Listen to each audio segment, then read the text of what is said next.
I want to introduce to you the first one is Chris Thompson. He's the CEO of Brand USA. And Chris understands where we are, and he's going to share some of his story with how he's been working with the Brand USA.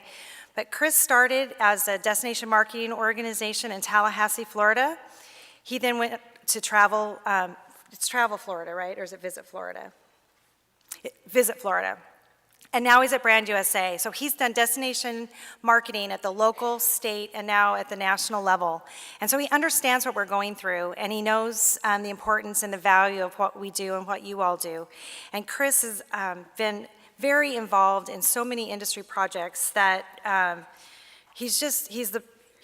when he was selected to be the CEO of Brand USA, everybody applauded because we knew that he was just going to be in a great position for all of us, and he understands the industry better than just about anybody. So help me welcome Chris Thompson as we move forward into our program today.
So where do I?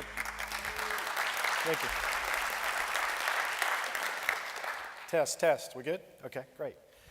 So I hate a podium, so I'm going to walk around. Hope y'all don't mind that. Todd did give me some advice. He said when he first started public speaking, he was so nervous he would walk back and forth. And somebody, when he opened it for questions, he said, anybody have a question? He goes, somebody in the audience said, you're a great speaker, but will you please just stand in one spot? So Ann Madison, many of you may know her as my corporate communications person. And she is going to die when she finds out that that was the wrong video. Because there was a video that I usually open with, it's called Dear America, which is, I play it every day at work because it really captures the amazing opportunity that I personally have and that my colleagues and I have in DC to do what we're doing. So let me make sure I get. So before I get into the formal presentation, I do want to speak to how excited and honored I am to actually be here to be with you.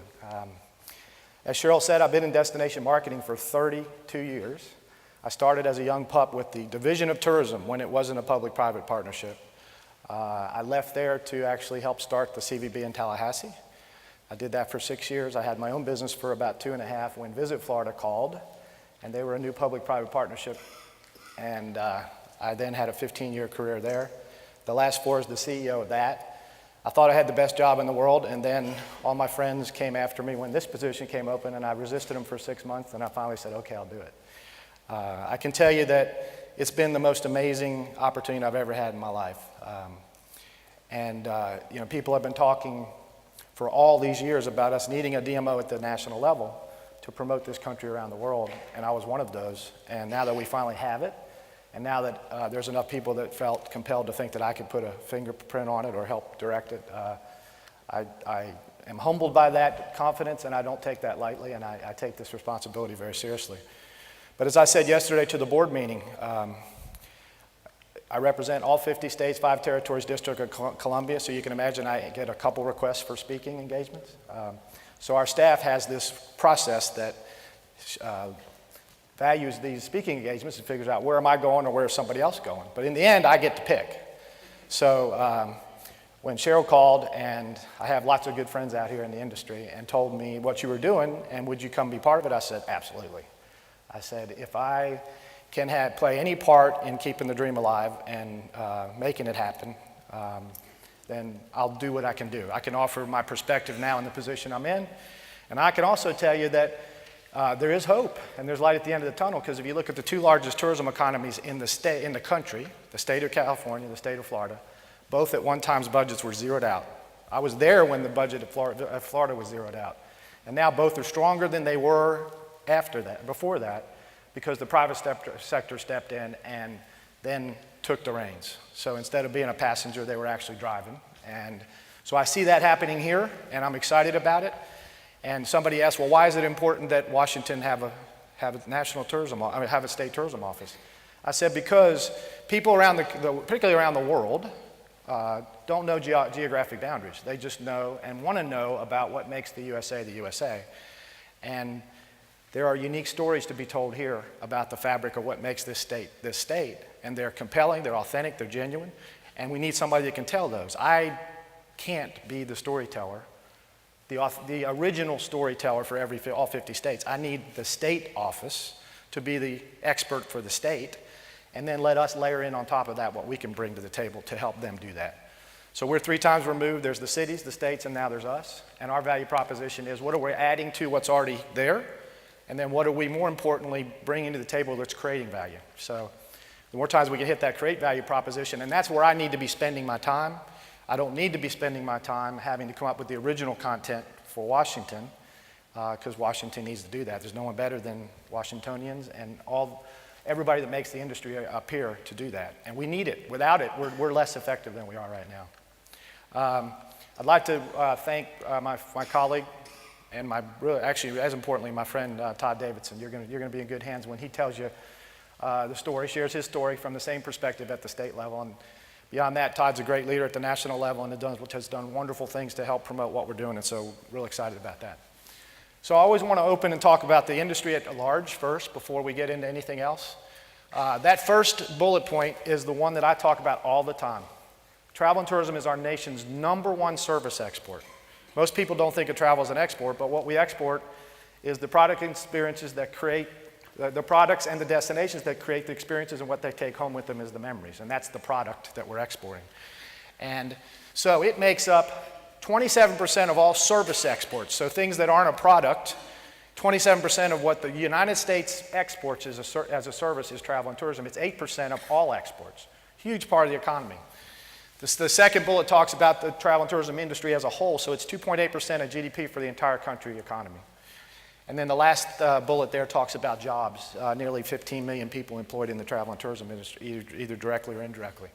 I think it's important, and particularly with what you're doing today, I can tell you in Washington, when we talk about Brand USA and our reauthorization, the economic impact that we create incrementally and that the industry creates individually and collectively is the most compelling part of the story in a lot of regards.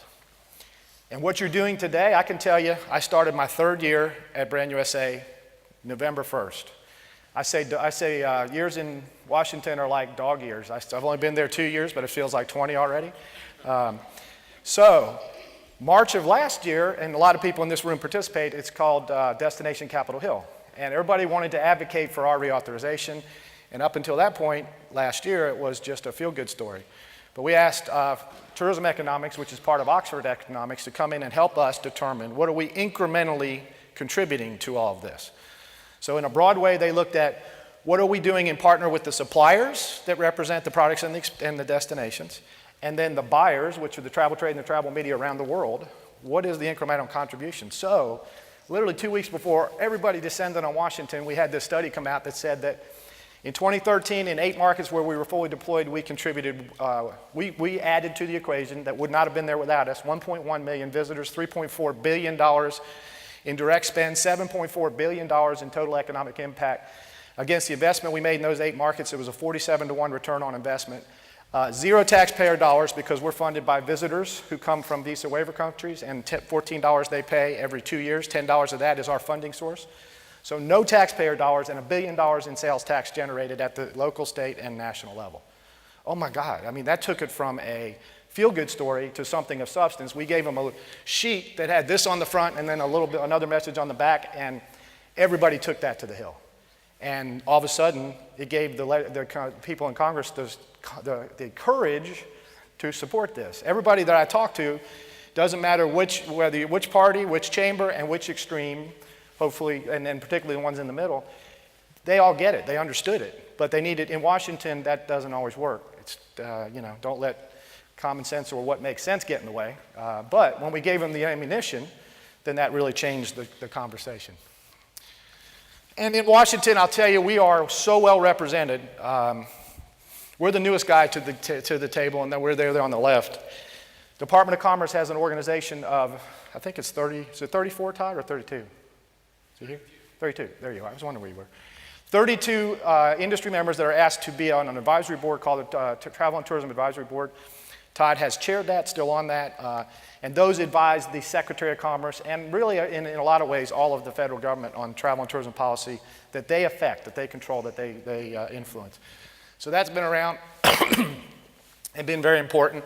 Many of you know U.S. Travel used to be Travel Industry Association. Under the last 10 years, it's been under Roger Dow's direction, and that organization has changed the face of travel in the United States. And then we came along. And I can tell you, and I think Todd will agree with this, in the 30-plus years I've been in this industry, we have never had what we have right now as it relates to awareness and recognition of who the industry is, what it contributes, and we have a powerful voice that has us not only at the table, but in real conversation at the table. All right, so when I first started, there was only one slide up here. Now there's 4. So these are industry-defining moments. 2010, the passage of the Travel Promotion Act. That's when we were brought into existence. 2012, in front of Cinderella's Castle in Florida, I was sitting on row 2. I could almost touch him as close as he was right there. The president came and called for a number of things. Most important thing, 2 things that were the most important thing. Efficiencies in visa processing. So we had China, India, Brazil, where you had to have 100 days to even get an appointment to get a visa. And then even when you had that, if you were a family of 4, there was no guarantee your family was going to all get approved. So he called for efficiencies in visa processing, and then he called for a national travel and tourism strategy in 90 days. It was delivered, and it is the Bible that is really helping us direct this public-private partnership of Brand USA working with 9 federal agencies, and how do we make it work. And then at Cooperstown this last May, he called for efficiencies on the other side of the process, which is the welcoming side. So in 17 major gateway airports, he said we have to get better at welcoming people and allowing them to arrive in a welcoming, more efficient way. The airport in Seattle is one of those 17, and I have heard in rumor that there could be an announcement that builds on this announcement today from the White House, and we'll all wait and see what that is. And then right before the holiday, the best holiday present I ever got, our reauthorization. So our first, when it was passed in 2010, we were authorized for 5 years. So we had to get reauthorized, and we worked all last year to do that. In the waning moments of the final days of Congress, we were tied to the spending bill, and we were reauthorized a year ahead of time. So instead of a 9-month countdown to this September, wondering whether we're even going to be here, we have 9 months to plan the next 5 years. And that just is an amazing place to be, and nothing like that happens in Washington a year ahead of time. So I can tell you that it really had, I was part of the process, but I was only part of the process. It was because the travel and tourism industry embraces this thing and told their congressional representatives that this is important to us in our industry. And thanks to everybody here that did that here in the state of Washington. So some highlights. I'll break it out into 3 categories. The first is partnership and funding, and Cheryl just touched on this. Obviously, you can't do anything if you don't have a funding source and keep it a funding source. So I touched on what our funding source is. There are 38 visa waiver countries. Every 2 years, they have to pay a $14 fee. $10 of that gets set aside into a tourism promotion trust fund. We have the ability to draw down on $100 million a year But in order to get that, we have to bring 100 to the table.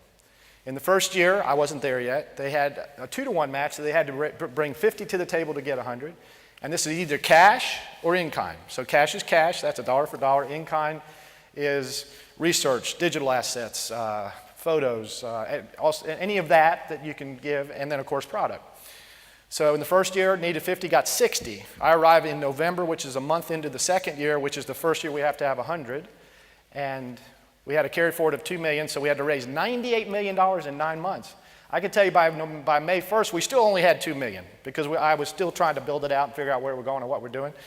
So in that next 5 months, we raised $128 million. And we matched, for the first time, the 1-to-1 match. And then last year, we raised 141. So think about that. And sometimes you just need to sit back and think about numbers. So in 3 years, the travel and tourism industry around the country has brought over $250 million of contributions to the table to help us do what we do and for us to realize the match. So we do our promotion in 3 buckets. Consumer campaign is expanding. That's where we're taking our brand message, total brand USA, promoting the United States message, growing that from 10 markets last year to 14 in the year ahead. Trade outreach is our relationship with the travel trade and the travel media in helping us facilitate travel and tell our stories in all the markets around the world. So we're expanding that in many ways. We have international representation now in 12 offices that have us active in 20 markets last year, 25 this year. We are building Brand USA pavilions, branding pavilions that have been around for a while, but bringing them together and enhancing them and making them bigger and better than they had been in the past. And then we are deploying all sorts of programs and activities that we're building upon. And then the last is platforms and programs. When I got there, Brand USA was mostly a branding destination, and that was the major accomplishment in the first year, was to actually put forward a brand that represents what the entirety of the United States, all 50 states, 5 territories, and the District of Columbia, not only 2, but through and beyond the gateways. So that was what they accomplished, and we still are today promoting with that brand. But we had to be a destination marketing organization. We had to have cooperative marketing platforms and programs to sustain this model of asking for an industry to contribute.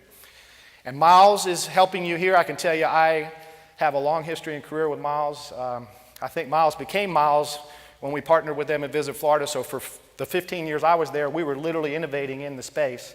And Miles saw the Brand USA idea come and went to the Brand USA and said, we know how to do this. We know how to figure out how to layer cities and states and now you in on top of this. And so a lot of our assets that make up our owned assets and our co-op are what Miles manages for us.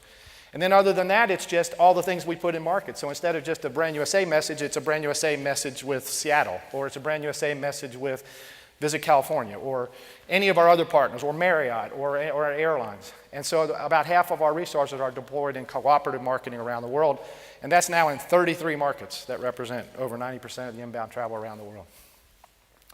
So our strategies, and I'm not going to have enough time to go in great detail, but we want to expand our market presence, and not only expand it, but optimize it. So we have 12 offices, we're active in 25 markets.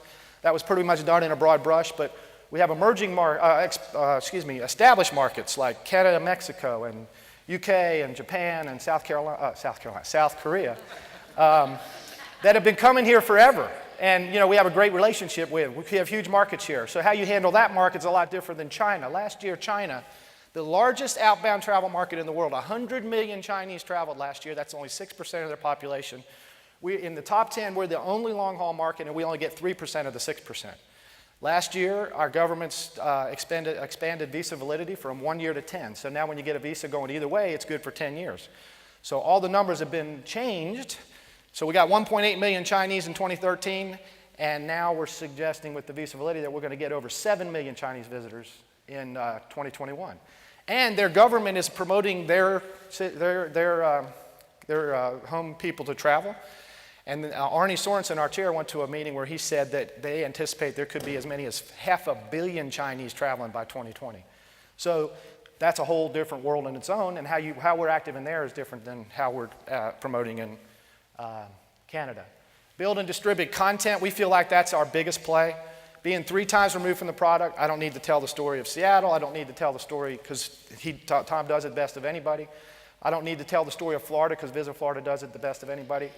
I need to be telling the United States story. And then how do I layer rich content that I can bring to the table and otherwise layer in on top of all the storytelling that's being told right now? Destination marketers, in the end, we're storytellers. We're trying to deliver what is authentic, genuine about the United States of America. It's aspirational for everybody in the world. I don't care which market they're coming from, and even if they've been here before, they still want to come. And our job is to get over the been there, done that mentality and say, yeah, you think you know it, but you don't. Do you know about this? So that's really what we're doing, even for the people that have been here for coming in for years and years. Build and leverage industry collaboration, create value. My colleagues are sick of hearing me say add and create value, but that literally is what drives us every day. How do we add to what's being done internationally for decades? How do we create value with only what we can do? Market the welcome. I'm going to talk a little bit more about that. Arne Sorensen, the CEO of Marriott's on our board. He's the new chair. So think about that. A guy that's running $1 billion hospitality company is chairing our board. And his first meeting, he walks up to me and says, may I have 45 minutes of your time? And I said, sure. When? He goes, right now. So he goes, I don't really know what you do for a living, and it's not my job to know that. And I'm looking forward to being on the board. But he said, and you can do whatever you think you need to do around the world, but I think the most important thing is we have to market the welcome.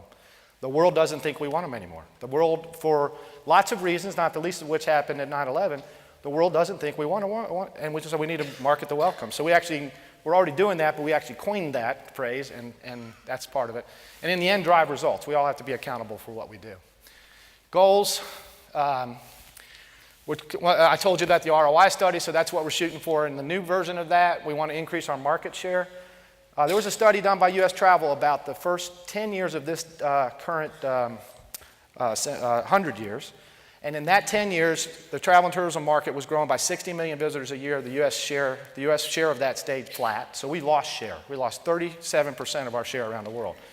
So now we're just trying to make sure that we get our share back. That's the pie, our piece of the pie. How much is ours? And so we're trying to grow that. 2% is a huge growth if we can make it happen. Goals for raising money to be able to bring the match. 94% retention rate. That's what it was last year. It was 97 the first year. Anything above 90 I consider a home run. So I think we're doing pretty well there. Obviously 100% compliance. People said, what's different about what you're doing in Washington versus anywhere else you've been? I said, I don't care what you do if you've never done it in Washington. That's just a different place to how to do things. So stay compliant in policies and procedures, and then keep our administrative costs down. So market presence. In that national travel and tourism strategy, the president and our industry call for growing international visitation now from 70 million in 2013 to 100 million by 2021. From $181 billion in spend collectively to $250 billion by 2021. So we call it a path to 100 million. And what that shows us is, where is that 100 million going to come from? So we have 20 plus 2 markets. The top 20 markets plus Russia and Chile. Chile was recently added to the visa waiver, so we obviously have to give that a little attention. So you have to pull Canada and Mexico out, because with them in it, it just really skews everything. So there's Canada and Mexico, and there's everybody else. Here it is without Canada and Mexico, and you can see the ones contributing enormously are going to be China. And you see that kind of yellow line that's going right up through the middle, and probably by 2018 or 2019, right now our number 1 market's Canada, number 2 is Mexico. It makes sense, we share borders. The number 3 market is the UK. But by 2018, China will pass all the rest of them and be the number 1 long-haul market, second only to Canada and Mexico. So we have projected, with the help of primary research that we're generating, secondary research that we have access to say, here's how we think the 100 million are going to look like by 2021. So I told you our consumer marketing plan. I'm going to give you, hope that looks better from where you're sitting, because it doesn't look good to me. Consumer marketing plan, this is our brand campaign. We're going from 10 to 14 markets that will reach directly, in a conversation we're having with consumers, 81% of the inbound international travel to the United States. Our international representation will be expanded to 25 markets. So I actually look at this regularly and I say, I wonder where we're not, because it's pretty much got the whole thing lit up. And what's in gray down here, expanded market, are the markets that we're moving into this year. So through in-country representation, we now have people on the ground that are helping us navigate the cultures and the mediums, because you can imagine, Cheryl said they were going to promote it domestically. I did that in Florida. 90% of our visitation came from the United States. So it's pretty much easy. You had one message, you just figure out which market you want to be in, how deep, how broad, and where it goes. When you're marketing around the world, you have different cultures, different mediums. We had to build a whole new digital platform in China just because what we were doing with discoveramerica.com just wasn't working. So we have built a whole new digital platform just for China. And that's just probably the biggest example of what that looks like. And then I guess this is a map that shows where we reach with at least 2 major programs, outreaches that we have. And that now has us active in 33 markets around the world that represent over 90% of inbound travel to the United States. So building dynamic content, I'm not going to have a lot of time to tell you, but that, Anne's going to die because the video that was supposed to be there wasn't the one. But what I showed you was the video for our giant screen film. August 25th of 2016 is the 100-year anniversary of the National Park Service. So that's when Teddy Roosevelt and John Muir came up with the idea of National Park Service. And it was the first country ever to do it, and now all the other countries are replicating it. We saw that as an awesome opportunity because a lot of the things that are iconic about the United States are our national parks. So we're producing this film. We have a whole great outdoors platform. The film is going to be a centerpiece of that, and we're going to take it around the world. IMAX theaters, there's 800 of them in the world, 400 in the United States, 400 around the world. Between now and when this film's debuted, there's going to be 100 more in China. So we're going to take this film, and it's not going to be a catalog of all the parks. It's going to be storytelling through the parks and through the filter of the parks, and it's going to help our partners in interior maximize that resource that they have. So that's exciting. And then we also are doing urban excitement is one of our pillars, and in particular culinary. Last year we started a culinary guide, a culinary initiative. If you think about it, no matter what destination you come from, however large, however small, there's a culinary component that's part of that. And then the Expo Milano you'll see down there. There's a World's Fair happening in Milano beginning in May 1st, and in partnership with the Department of State, we're helping brand the USA Pavilion and do the storytelling through the USA Pavilion. So at that Expo for 6 months, there's going to be 25 million visitors coming through, mostly from the European region, but also from China and our Asian markets. Peter Greenberg, I think you know Peter. He's an award-winning travel editor, and we've enlisted him, and he had this program already in place called the Royal Tour. So he would go to countries around the world and have their presidents or their prime ministers or whatever tell a story about their destination. We're going to do the exact same thing. So I have a quick video, if you'll run the video, and we're using celebrities instead of heads of state, and there are heads of state, and this is a video to show you what we're doing in South Carolina. I'm Peter Greenberg. As long as there's been an America, people from around the world have been fascinated with the United States. But that doesn't mean they've been coming here. In fact, for 10 years, America experienced a lost decade, as millions of foreign travelers looked at this country as unwelcoming, inhospitable, even closed. But now, all of that is changing. Thanks to the international marketing efforts of Brand USA, the doors to America have swung open, and in a big way. We're introducing the world to America through a brand new television show. I'm Andy McDowell, and I'm going to show you the South Carolina that I know and love. We're going to show you the real wonders of America, up close, personal, and accessible. This is not your usual television show, and these are not your usual tour guides. I grew up in Gaffney, South Carolina, and for us to go to the beach every summer was a big treat. Here you go, baby. Woo! Woo! Look at that. You come here for nature, to come out and go fishing and to go crabbing and to be with your family, and you might drink a beer. I might. Charleston is absolutely divine. It's so historical. The architecture, it's really pretty. It's refined. We are at Rainbow Road. It's the most photographed block in Charleston. All the different colors. Yeah, and I've heard that it was from drunken sailors, so that when they came back, they could find which boarding house they were staying in. Talk about.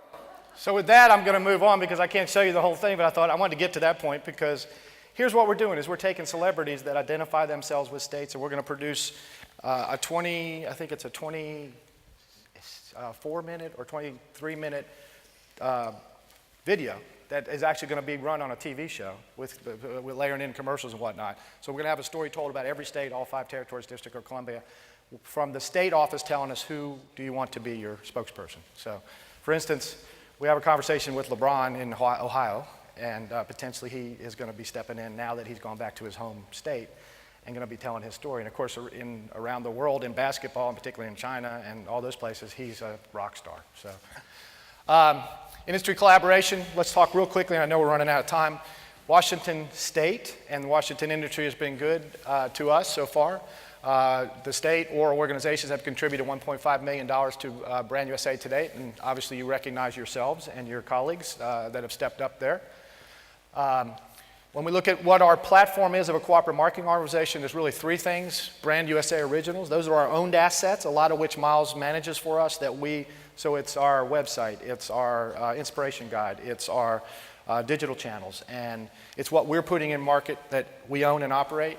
Our affinity programs are work we do with OTAs, work we do with publishers, where we're actually taking other people's assets and then leveraging them on behalf of the industry. And then the last thing is market-specific stuff.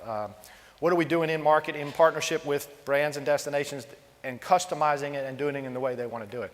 Perfect example, state of South Carolina, Governor Haley is from India. She was born there, and she all of a sudden told Dwayne Parrish that she wanted to do a mission in India. Well, Dwayne doesn't have any presence in India and really didn't know what the heck to do. We do. We have a whole, as a matter of fact, one of the best offices we have is our India office. So we actually set the whole governor's trip up for him and showed her her home country and the industry, the travel trade, and the travel media. So that's a great example of value we brought to the table to help Dwayne answer the governor's call. And I won't have time to go into the detail of this, but across those owned programs, the affinity programs, and then the in-market programs, here's what we've done in conjunction with WTA and with other partners here in Washington. And I can tell you that we're only as good as what we put forward and the value that the industry sees in it. And so far, at a retention rate coming back of 97 in the first year, 94 in the second year, and we've grown from a handful of programs to 100 platforms and 200 opportunities that you could literally kind of pick what you want. And we have partners in the beginning that were giving us 7 figures, and we have partners now in a broader sense that are giving us 4 figures. So that $5,000 someone's investing in us is important as the $5 million that somebody else is investing, because that's all they have. And they have to figure out how to leverage it. And MegaFam, this is a create value proposition. We did this early on. BA gave us $1 million in airline tickets. And in partnership with them, they flew over 100 of their top producing travel trade. We sent them on 7 itineraries through 7 gateways, not only 2, but through and beyond the gateways for 7 to 10 days. We sent videographers with them when they first showed up at the airport, and they're looking at these crazy guys with cameras and videos, photography cameras and video cameras. They were wondering who they were. At the end of the day, they were best friends, because what they had to do is at the end of their itinerary, they flew them all back into Miami, and they had to present their experience. I wasn't there, but my colleagues were there, and they said it was the most emotional, the most engaging, the most enlightening thing they had ever experienced. The travel trade said it was the best thing they'd ever done. Now we're doing that with not only BA, but with Lufthansa, with Qantas, and then Washington was featured in that original one, and they were featured last year in the one we did with Germany. And lastly is the market to welcome. And so this is what we're doing, is we're taking advantage of opportunities at arrival halls in the airports, at visa processing, consular core processing areas in embassies, and with destinations, in partnership with destinations, to figure out what is our part of that whole marketing to welcome thing. In most every case, at least here, that's a very personal relationship that the city has with its airport and with its destination marketing organization, but we have a play in that. We can help, particularly in country, through the embassies. So we're trying to figure out how do we do that. We've come up with a little package that airports can use. A lot of times the welcoming halls are very stark and just white walls, and it's just not that welcoming. So we have a whole package that Chicago used for the first time, Miami is coming in to use, that we're going to be talking to Tom about in Seattle, and particularly at these 17 airports that the president has identified. And the last thing is drive results, and so this is how we're holding ourselves accountable. ROI study is listed on there, but what we're looking here is how do we measure broadly what we do, and then how do we measure the marketing channels we put in the market. And then how do we do what we do in partnership? So Thomas Cook, huge travel trade in, most people know them in London, but they're actually all over Europe. We did a multi-million-dollar partnership with them where we invested $3 million. They gave us in kind of like $20 million, and they just reported that it was the best cooperative marketing thing they've ever done. They have an airline component of their business. They actually moved all of the plans for any additional flights that they were having away from any market other than the US, and now everything they're doing is expanding in the US as a result of what they did with us. They attributed to it. So that was a really good example. And in the end, it's about contributing. We have to have the cash and the in-kind to draw down on the 100. It's about connecting. We obviously expanded our footprint around the world, and so we're doing wonderful things on behalf of the country and in partnership with the country. Leveraging our cooperative marketing, that is literally the foundation of who we are and what we do. And in the end, it's all about collaboration. With that, I'm done. I think I'm a little over time, but I'm happy to entertain any questions that anybody has directly, or I'm going to be around till about 11:30, and then I have to head back to our nation's capital. Yes? Is your slideshow available? It is. Actually, it's on your computer. So I'll ask Cheryl, whoever would like it, we'll PDF it for you and then give it to you. Yeah. Any other questions? I will echo what Cheryl said and what was said earlier. The only way that what you want to happen is going to happen is if every one of you that are here in the room can stay committed and focused on this, and then you need more. You need more people, more representation, more voices. Our reauthorization would not have happened if it weren't for the industry stepping up and with the unbridled enthusiasm that the industry had for what this is called a Brand USA in Washington. And I am humbled by that every time I'm on the road. A lot of times I get credit given to me, and those that know me know I don't handle that very well because this thing's so bigger than one individual. This is literally a dream and a vision that we've had for decades. I just happen to have the privilege of being the guy that's at the helm. And I have 55 destination marketing colleagues that are millennials all the way up to people like me. I call myself a seasoned person. And so these millennials who have this bad reputation of being all about them and not working, they're working 60 hours a day because they wake up and they realize we get to represent the United States of America. And you think about that brand, how compelling that is, and how all-encompassing that is and what that represents, and our ability to wrap our arms around that and then carve out what we can carve out on behalf of the travel and tourism industry and then take that and leverage that around the world. That's what we get to do every day. But it only happens with you guys and with the rest of the partners in 49 other states, 5 territories, and the District of Columbia. So thank you all for being here. Oh, if you give me one last, Marcia Massey, I love Marcia, she's awesome. When I was at Visit Florida, she called me up and she said, tell me about your Share a Little Sunshine program. What did you end up calling yours? Share Your Washington. So do y'all remember the Share Your Washington program that they did, which was reaching out to Washingtonians and inviting them to invite their families and friends?